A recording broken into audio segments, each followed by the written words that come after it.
Hello guys, welcome to the third lecture of sound. अब हमें देखना है propagation of sound. Propagation of sound पढ़ने से पहले एक बात हम समझ लेते हैं कि साउंड को प्रोपोगेट करने के लिए मीडियम की ज़रूरत होती है। प्रोपोगेट यानी क्या होता है? प्रोपोगेशन यानी साउंड का ट्रैवल करना। अगर साउंड एक जगह से दूसरी जगह तक जा रहा है तो उसे हम कहते हैं प्रोपोगेशन ऑफ साउंड। ठीक है, लेकिन ये जो प्रोपोगेशन है साउंड का, उसके लिए किसकी ज़रूरत होती है? मीडियम की ज़रूरत होती है। अब ये मीडियम क्या होता है? मीडियम का मतलब होता है कोई भी ऐसी चीज़ जिसकी मदद से साउंड ट्रैवल कर पाए।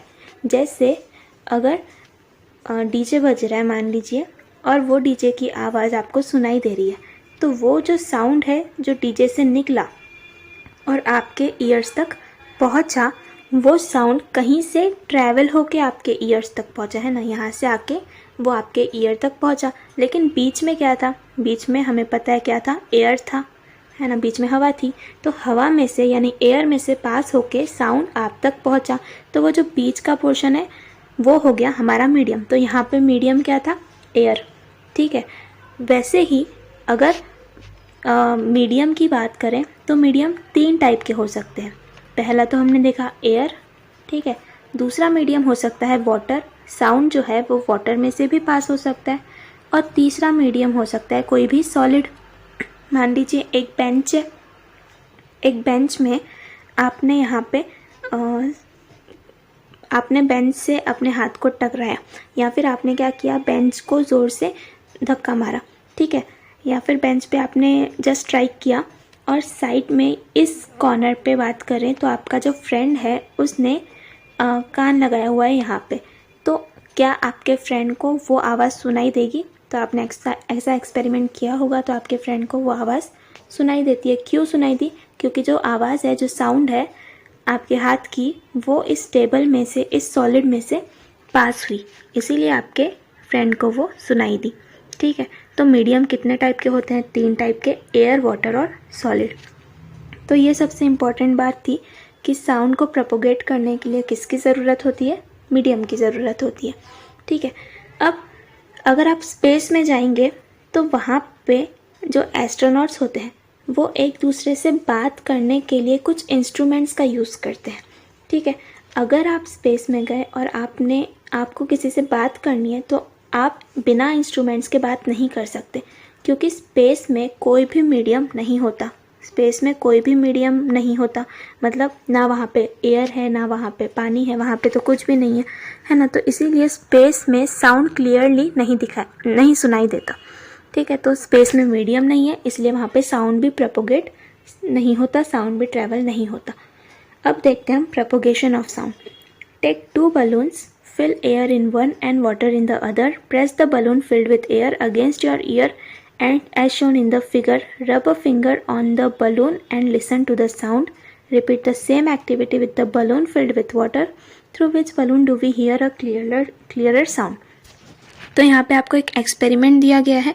यहाँ पे आपको करना क्या है कि आपको 2 बलून्स लेने हैं। ठीक है, एक बलून तो आपको जस्ट उसको ब्लो करना है एयर की मदद से। ठीक है, उसको फूंक मार के आपको ब्लो करना है। दूसरा जो बलून है उसको आपको पानी से भरना है, वाटर से भरना है।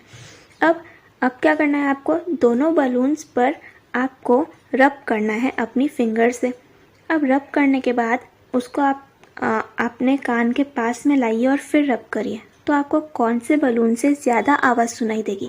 जो एयर वाला बलून है उससे, या जो वाटर वाला बलून है उससे ज़्यादा आवाज़ सुनाई देगी? तो इसका आंसर क्या होगा, ज़रा सोचिए। इसका आंसर होगा वाटर वाला बलून। जो वाटर बलून है उससे हमें ज़्यादा आवाज़ सुनाई देगी। ऐसा क्यों?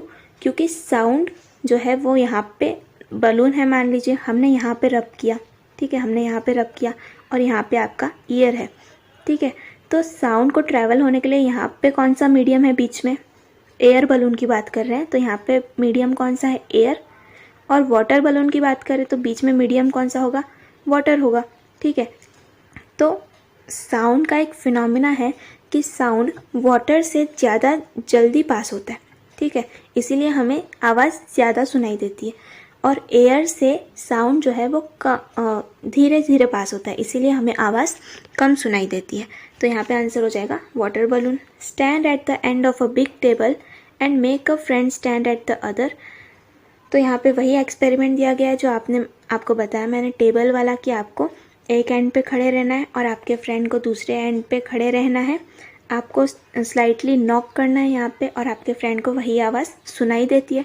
क्यों सुनाई देती है? क्योंकि आवाज़ जो है वो टेबल में से यानी कि सॉलिड में से पास होती है। ठीक है, फिर नेक्स्ट देखते हैं। Sound travels in the form of waves. Sound जो है वो वेव्स के फॉर्म में ट्रैवल करता है। हमने लास्ट लेक्चर में पढ़ा था कि साउंड जो है वो वेव्स के फॉर्म में ट्रैवल करता है थ्रू एयर, वाटर और through a solid and reaches our ears. तो ये जो साउंड है ये मीडियम से ट्रैवल करता है, और वो मीडियम कौन कौन से हो सकते हैं? एयर भी हो सकता है, यानी हवा में से पास हो सकता है, वाटर में से पास हो सकता है, और सॉलिड में से भी साउंड पास हो सकता है। सॉलिड यानी जैसे कि टेबल हो गया, चेयर हो गई, दीवार हो गई, है ना, तो ये सारे सॉलिड मीडियम है। Sound is propagated more clearly through a liquid than through air. It is heard more clearly through a solid. Why is this so? तो यहाँ पे आपको बताया गया है, बहुत इंपॉर्टेंट चीज़ है, कि जो साउंड है वो लिक्विड से जल्दी पास होता है एयर के कंपैरिजन में। ऊपर वाले एक्सपेरिमेंट में हमने देखा कि वाटर से जब साउंड पास हुआ था बलून के अंदर तो हमें वो क्लियरली सुनाई दिया, बट एयर के केस में हमें वो क्लियर सुनाई नहीं दिया, है ना। तो इसका मतलब क्या हुआ? यहाँ पे सीक्वेंस क्या बन रहा है? देखिए, सॉलिड जो है उसमें से सबसे ज़्यादा क्लियरली हमें सुनाई दे रहा है साउंड, उसके बाद लिक्विड आ रहा है, और उसके बाद क्या आ रहा है? गैस आ रहा है। मतलब अगर मैं आपसे पूछूं कि सॉलिड, लिक्विड और गैस, इन तीनों में से साउंड सबसे ज़्यादा क्लियर हमें किस में से सुनाई देगा, तो आप क्या कहोगे? कि सॉलिड में से सबसे ज़्यादा क्लियर साउंड हमें सुनाई देता है। और कौन से मीडियम में से सबसे लेस साउंड सुनाई देगा, हमें अनक्लियर साउंड सुनाई देगा, तो वो है गैसियस मीडियम में। ठीक है, फिर transmission of sound occurs at a different speed through different mediums. अब अलग अलग मीडियम्स में से साउंड का जो ट्रांसमिशन है, ट्रांसमिशन मतलब पास होना साउंड का या ट्रैवल करना, तो वो अलग अलग स्पीड से ट्रैवल करता है। अभी हमने देखा कि सॉलिड की बात करें तो साउंड जो है वो सबसे फास्ट ट्रैवल करता है कौन से मीडियम में? सॉलिड में। और सबसे स्लो ट्रैवल करता है किस में? गैस में। Transmission of sound is faster through a liquid than through a gas and faster through a solid than through a liquid. यहाँ पे क्या बताया गया कि लिक्विड में से ज़्यादा फास्ट पास करता है गैस के कंपैरिजन में। हमने वही देखा था, अभी लिक्विड में ज़्यादा पास कर रहा है, गैस में कम पास कर रहा है। And faster through a solid than through a liquid, और सॉलिड में लिक्विड से भी ज़्यादा फास्ट ट्रैवल कर रहा है। मतलब सबसे ज़्यादा फास्ट किस में ट्रैवल कर रहा है साउंड? तो सॉलिड में। और सबसे कम फास्ट यानी सबसे स्लो किस में ट्रैवल कर रहा है? गैस में। ठीक है, फिर यहाँ पे न्यू वर्ड्स, यहाँ पे प्रोपोगेशन ऑफ साउंड क्या होता है वो देखेंगे। Sound is said to be propagated when sound waves spread in all directions from a source of sound. जो भी सोर्स है साउंड का, सोर्स ऑफ साउंड यानी जहाँ से साउंड प्रोड्यूस हो रहा है, मान लीजिए डीजे है, डीजे बज रहा है, तो ये जो डीजे है उसमें से साउंड निकल रहा है, इसीलिए डीजे क्या हो गया? Source of sound. तो सोर्स ऑफ साउंड में से साउंड वेव्स निकलती है और वो स्प्रेड करती है सारे डायरेक्शंस में, और इसी को हम क्या करते हैं कि साउंड प्रोपोगेट कर रहा है। इसी को हम क्या कहते हैं कि साउंड क्या कर रहा है? प्रोपोगेट कर रहा है, और इसी को कहते हैं प्रोपोगेशन ऑफ साउंड। तो प्रोपोगेशन ऑफ साउंड किसको बोलेंगे? Sound is said to be propagated when sound waves spread in all direction. जब साउंड वेव्स सारे डायरेक्शन में स्प्रेड हो जाए, लेकिन कहाँ से? From a source of sound, source of sound से। ठीक है, फिर medium of propagation of sound, ये तो हमने अभी पढ़ा कि साउंड को प्रोपोगेट करने के लिए क्या चाहिए होता है? मीडियम चाहिए होता है। और वो मीडियम क्या क्या होता है? एयर हो सकता है, गैस हो सकता है, या फिर सॉलिड भी हो सकता है। Substances around a source of sound through which sound waves spread is called the medium of propagation of sound. Substance around a source of sound, जो भी सोर्स है साउंड का उसके अराउंड में जो भी सब्सटेंस है, मान लीजिए फिर से डीजे बज रहा है, डीजे बहुत बज रहा है आज, तो ये जो डीजे बज रहा है इसके आसपास में कौन से सब्सटेंस है? एयर है ना। तो एयर में से साउंड पास हो रहा है, इसीलिए एयर क्या है? Medium of propagation of sound. Air क्या है? एक मीडियम है। ठीक है, फिर if a bell is hung in a vacuum container will its sound be heard outside. तो यहाँ पे क्या पूछा है कि जो वैक्यूम कंटेनर है यानी एक बॉक्स है जिसके अंदर वैक्यूम है। वैक्यूम मतलब क्या कि कोई भी मीडियम नहीं है। अगर कोई भी मीडियम नहीं है तो हम कहते हैं कि वहाँ पे क्या है, वैक्यूम है। जैसे स्पेस में वैक्यूम होता है, वहाँ पे कोई मीडियम नहीं होता, इसलिए हम कह देते हैं कि स्पेस में क्या है, वैक्यूम है। ठीक है, तो यहाँ पे पूछा गया कि एक वैक्यूम का बॉक्स है, वैक्यूम कंटेनर है, उसमें अगर आप एक बेल रख दें, इलेक्ट्रिक बेल, और वो बेल बजे तो आपको बाहर तक आवाज़ सुनाई देगी क्या? तो बाहर तक आवाज़ नहीं सुनाई देगी। क्यों? क्योंकि हमें पता है कि साउंड जो है वो वैक्यूम से कभी भी ट्रैवल नहीं करता। साउंड को ट्रैवल करने के लिए क्या चाहिए, मीडियम चाहिए, बट यहाँ पे तो कुछ भी मीडियम नहीं है, इसीलिए साउंड ट्रैवल नहीं करेगा। और जब साउंड ट्रैवल ही नहीं करेगा तो बाहर तक कैसे आएगा, इसीलिए हमें आवाज़ भी सुनाई नहीं देगी। फिर vacuum means an empty space from where air is partially removed. तो यहाँ पे वैक्यूम का मतलब भी बताया गया है। वैक्यूम मतलब एक एम्प्टी स्पेस जहाँ से हमने एयर को रिमूव कर दिया है। सीधा सीधा वैक्यूम का मतलब क्या होता है कि जहाँ पे कोई भी मीडियम ना हो वहाँ पे वैक्यूम होता है। Which of this sounds is pleasant, which sounds are a nuisance to people. तो यहाँ पे आपको डायग्राम में बताना है कि कौन कौन से साउंड्स प्लीजेंट है। प्लीजेंट यानी जो सुनने में अच्छे लगते हैं, और कौन कौन से न्यूसेंस है यानी कि जो सुनने में अच्छे नहीं लगते। तो यहाँ पे ये लड़की गाना गा रही है, ये प्लीजेंट साउंड हो गया, और बाकी के जो दो बच्चे हैं वो कैसे हो गए, लाउड साउंड, यानी वो नॉइस है एक तरह से। अब फिर देखना है हमें नॉइस पॉल्यूशन। तो जब भी बहुत ज़्यादा साउंड होता है तो उससे नॉइस पॉल्यूशन हो सकता है ना, उससे बहुत सारे हेल्थ के प्रॉब्लम्स भी हो सकते हैं। A loud sound is harsh to the ear, such sounds produce noise. अगर बहुत ही ज़्यादा लाउड साउंड है तो वो ईयर्स के लिए हार्श होता है, बिल्कुल भी सुनने में अच्छा नहीं लगता, और ऐसे जो साउंड्स है वो ही नॉइस प्रोड्यूस करते हैं। तो उन साउंड्स को हम क्या कहते हैं, नॉइस या लाउड साउंड कहते हैं हम उन्हें। अब यहाँ पे आपको एक एक्सपेरिमेंट दिया गया है। यहाँ पे एक पिक्चर है, इस पिक्चर में देख के आपको बताना है कि make a list of all the sounds implied in the picture. तो यहाँ पे कौन कौन से साउंड्स आपको दिख रहे हैं पिक्चर में। सबसे पहले तो यहाँ पे द बार्किंग ऑफ डॉग, ठीक है। फिर यहाँ पे टीवी चल रहा है तो द साउंड ऑफ टीवी। फिर यहाँ पे एक बच्ची खेल रही है तो उसका साउंड। फिर यहाँ पे एक बच्चा रो रहा है तो उसका साउंड। यहाँ पे ये अंकल फ़ोन पे बात कर रहे हैं तो उसका साउंड। यहाँ पे बाहर देखेंगे तो क्रो का भी साउंड है ना। तो इतने सारे साउंड है यहाँ पे पिक्चर में। How would this atmosphere affect a person who is not feeling well. अब जो पर्सन को अच्छा नहीं लग रहा उसको ये साउंड कैसे अफेक्ट करेंगे, तो उसकी हेल्थ ख़राब हो सकती है ना, उसके सर में दर्द हो जाएगा। फिर would you be able to study in this conditions. क्या अगर इतना सारा साउंड हो रहा है तो आप स्टडी कर पाएंगे? तो हम तो स्टडी बिल्कुल नहीं कर सकते, है ना, क्योंकि हमें स्टडी करने के लिए क्या चाहिए होती है, शांति चाहिए होती है। The situations shown in two pictures on page 94 are often seen around us। तो ऐसी बहुत सारी situations हमारे आसपास होती है जहाँ पे बहुत सारा साउंड प्रोड्यूस होता है। Some of the sounds they depict are pleasant while others are harsh। अब कुछ साउंड्स तो प्लीजेंट होते हैं जो सुनने में अच्छे लगते हैं, लेकिन कुछ हार्श भी होते हैं जो सुनने में हमें बिल्कुल नहीं पसंद आते। वेरी लाउड और continuous noise has adverse effects on the people of that locality. अगर बहुत ही लाउड साउंड बज रहा हो तो उस एरिया के लोगों को बहुत दिक्कत होती है। जैसे आपके घर में या आपके आसपास के घर में अगर कोई बहुत ही ज़ोर से घर में टीवी चला रहा है, उसकी आवाज़ अगर हमारे घर तक आ रही है तो हम जाके उनको बोलते हैं कि भैया टीवी बंद कर दो। क्यों? क्योंकि हमें वो आवाज़ पसंद नहीं आती, या आवाज़ कम कर दो कहते हैं, है ना। Their hearing may get impaired which can even lead to deafness. अब अगर ऐसा नॉइस पॉल्यूशन हो रहा है तो हमारी हियरिंग इम्पेयर्ड हो सकती है, मतलब हमारे कान खराब हो सकते हैं, और हम डीफ भी हो सकते हैं, मतलब बहरे भी हो सकते हो। It can also cause restlessness, irritability and mental exhaustion. तो यहाँ पे रेस्टलेसनेस यानी थकान महसूस हो सकती है हमें, इरिटेबिलिटी एंड मेंटल एक्सॉस्शन यानी हम मेंटली भी थक सकते हैं और हम कुछ काम भी नहीं कर पाएंगे अगर ऐसे सब नॉइस पॉल्यूशन होता रहा तो। One cannot work with concentration, हम कंसंट्रेशन से काम नहीं कर पाएंगे क्योंकि उस नॉइस की वजह से हम डिस्टर्ब होते रहेंगे। Kind of continuous noise which may have ill effects is called noise pollution. तो एक नॉइस पॉल्यूशन की यहाँ पे इंपॉर्टेंट डेफिनेशन दी हुई है। क्या है definition? This kind of continuous noise, जो कंटिन्यूस नॉइज आ रहा है, लगातार नॉइज आता जा रहा है, जिसके इल इफेक्ट्स भी हो सकते हैं। इल इफेक्ट्स यानी बुरे परिणाम भी हो सकते हैं, बुरे इफेक्ट्स भी हो सकते हैं, उसी को क्या कहते हैं हम? नॉइस पॉल्यूशन कहते हैं। Noise pollution occurs when we hear one or many sounds harmful to the ear. तो नॉइज़ पॉल्यूशन कब होता है? जब हमें एक या एक से ज़्यादा साउंड्स सुनाई देते हैं, और कैसे साउंड्स? जो कि ईयर के लिए, हमारे कान के लिए हार्मफुल है। तो इस नॉइज़ पॉल्यूशन का इलाज क्या है? हम कैसे इस नॉइज़ पॉल्यूशन को प्रिवेंट करें? हमें क्या क्या करना चाहिए? तो as far as possible we should avoid blowing the horn.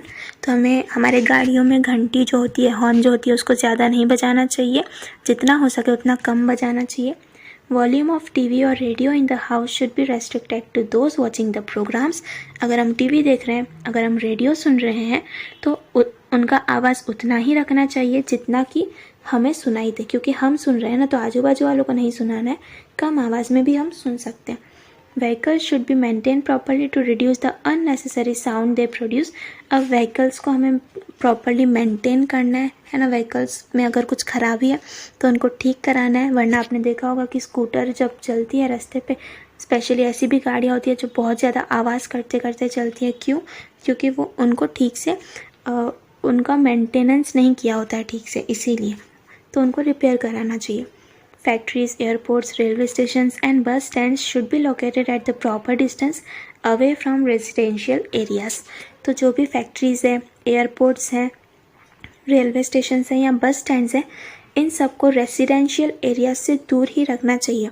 यानी आपने देखा होगा कि आपका जो घर है उससे दूर ही होगा जो रेलवे स्टेशन है, या फिर जहाँ पे रेलवे स्टेशन है, जहाँ पे बस स्टैंड है, वहाँ पे ज़्यादा लोकेलिटीज़ नहीं होती, वहाँ पे ज़्यादा लोग रहना पसंद नहीं करते। क्यों? क्योंकि वहाँ पे बहुत शोर होता है, तो वहाँ पे रहना सेहत के लिए भी अच्छा नहीं होता। फिर always remember some of the sounds that we enjoy can be a nuisance for others. ऐसे साउंड्स जो हमें पसंद आ रहे हैं वो दूसरों के लिए न्यूसेंस भी हो सकते हैं, सर दर्द भी हो सकते हैं ना। जैसे हम टीवी देख रहे हैं तो हमें तो उसका साउंड पसंद आता है, बट जो टीवी नहीं देख रहा उसके लिए वो सर दर्द बन जाता है, उसे वो साउंड बिल्कुल भी पसंद नहीं आता। Birds like the robin and the woodcock can recognise the sound of an earthworm in the soil and find their prey. अब यहाँ पे इंटरेस्टिंग चीज़ क्या है कि कुछ बर्ड्स होते हैं, जैसे कि रॉबिन है, बर्ड का नाम है, वुडकॉक है, ये भी बर्ड का नाम है। तो ये जो बर्ड्स हैं ये अर्थवर्म यानी उनका जो भी प्रे है, जिसको भी वो खा रहे हैं, तो ये छोटे छोटे कीड़ों को खाते हैं, है ना। तो ये जो कीड़े खा रहे हैं उनको ये फाइंड कैसे करते हैं? तो ये जो अर्थवर्म होता है, इल्ली होती है, उसके साउंड को ये पहचान लेते हैं। कैसे पहचानते हैं? ऑफ कोर्स हमें तो वो साउंड सुनाई नहीं देता अर्थवर्म का, पर ये जो बर्ड्स हैं इनकी सुनने की कैपेसिटी इतनी ज़्यादा होती है कि ये अर्थवर्म का भी साउंड सुन सकते हैं, और सॉइल में ये अर्थवर्म को फिर पकड़ के खा लेते हैं। This is because their hearing organs are very sensitive. तो इनके जो कान हैं वो बहुत ही ज़्यादा सेंसिटिव होते हैं, बहुत ही ज़्यादा क्या होते हैं कि छोटे से छोटे साउंड को भी वो सुन सकते हैं। Some species of grasshopper produce a sound by rubbing their legs together while flying in the air. अब कुछ ग्रासहॉपर ऐसे भी हैं, ग्रासहॉपर एक छोटा सा कीड़ा होता है, तो कुछ ऐसे भी होते हैं कि अपने लेग्स को वो रब करते हैं और उससे साउंड प्रोड्यूस हो जाता है। Flapping of the wings of the bee और the mosquito produces a humming sound. Have you heard such sound? तो आपने भी सुना होगा कि कोई जो बी होती है, बी यानी मधुमक्खी, है ना, वो जब उड़ती है तो झुर्र करके आवाज़ आती है हमें। वो क्यों आती है? क्योंकि उसके विंग्स फ्लैप होते रहते हैं, है ना। फिर मॉस्किटोज़ जो है, मॉस्किटो तो हमें बहुत एक्सपीरियंस है मच्छरों का, ये जब उड़ते हैं तो ये भी बहुत ही अलग ही सा आवाज़ प्रोड्यूस करते हैं, हमिंग साउंड ये प्रोड्यूस करते हैं, है ना। तो इन सब की आवाज़ जो है वो तो हम सुन सकते हैं, जैसे ये बी की आवाज़ है, मॉस्किटो की आवाज़ है, पर जो छोटे छोटे कीड़े हैं उनकी वॉइस, उनका साउंड हम प्रोड्यूस या सुन नहीं सकते, है ना, उनका साउंड हम नहीं सुन सकते। तो हमारे जो कान हैं वो इतने ज़्यादा स्ट्रॉन्ग नहीं है कि हम उनका आवाज़ सुन सकें। Human ear is not that strong, but जो बर्ड्स हैं वो इन सब का आवाज़ सुन सकते हैं। फिर यहाँ पे शॉर्ट में समरी दी हुई है चैप्टर की। Vibrations are required for the production of sound. ये हमने फर्स्ट लेक्चर में ही देखा था कि अगर साउंड प्रोड्यूस होना है, साउंड प्रोड्यूस करना है, तो सबसे ज़्यादा ज़रूरी क्या है? वाइब्रेशन ज़रूरी है। Medium is required for propagation of sound. ये तो हमने अभी देखा कि साउंड को अगर प्रोपोगेट करना है, ट्रैवल करना है, तो मीडियम की ज़रूरत होती है। साउंड कभी भी वैक्यूम में से ट्रैवल नहीं करता। Sound is propagated through gaseous, liquid and solid medium. Sound जो है वो गैस में से, लिक्विड में से और सॉलिड में से पास हो सकता है। Noise is disagreeable, irregular and loud. तो जो भी साउंड डिसएग्रीबल है, मतलब जिसे हम सुन नहीं सकते, जो इरेगुलर है, कभी बढ़ रहा है कभी कम हो रहा है, ऐसा जो साउंड है वो नॉइस होता है, साउंड नहीं होता। Noise pollution occurs due to continuous noise. Noise pollution has adverse effects on our health. जो नॉइस पॉल्यूशन है ये क्यों होता है? अगर बहुत देर से नॉइस आ रहा है तो उससे नॉइस पॉल्यूशन होता है, जो कि हमारी हेल्थ के लिए अच्छा नहीं होता, हेल्थ पे बुरे इफ़ेक्ट्स हो सकते हैं। Heavy traffic and industrial areas cause the maximum noise pollution. अगर हैवी ट्रैफिक है ना, ट्रैफिक में आप गए होंगे तो आपको पता होगा कि कितने सारे हॉर्न्स बजते हैं और उससे बेकार में नॉइस पॉल्यूशन होता है। या फिर इंडस्ट्री की कोई एरिया है, बहुत बड़ी इंडस्ट्रीज़ खुली हुई है, तो उससे भी नॉइस पॉल्यूशन होता है। नॉइस पॉल्यूशन जो एक सोशल प्रॉब्लम है, ठीक है, समाज की प्रॉब्लम है ये। It is necessary that everybody takes measures to prevent noise pollution. अगर नॉइस पॉल्यूशन को रोकना है तो सबके लिए ज़रूरी है कि सभी लोग इसमें पार्टिसिपेट करें। कैसे सब लोग रोक सकते हैं नॉइस पॉल्यूशन को? तो हॉर्न बजाना कम कर सकते हैं, है ना। ये अभी हमने देखा कि टीवी वगैरह हम सुन रहे हैं तो धीरे आवाज़ में सुनना चाहिए, etcetera. Blowing the horns of vehicle is prohibited near places like schools and hospital. These rules should always be followed. तो आप अभी कभी अगर आप हॉस्पिटल के सामने से पास होते हो तो वहाँ पे लिखा होता है नो हॉर्न करके, है ना, कि वहाँ पे आप हॉर्न नहीं बजा सकते। स्कूल्स के आसपास भी सेम लिखा होता है नो हॉर्न, तो वहाँ पे हम हॉर्न नहीं बजा सकते। तो ये जो रूल है ये हर जगह पे अगर फॉलो हो तो कितना अच्छा होगा ना, कि अगर हॉर्न ना बजाया जाए तो उससे क्या होगा, नॉइस पॉल्यूशन भी कम हो जाएगा। तो ये था हमारा चैप्टर साउंड से रिलेटेड, जो आई थिंक बहुत ही इजी चैप्टर था। अगर आपको कोई भी डाउट है तो कमेंट सेक्शन में ज़रूर पूछें। Till then bye bye.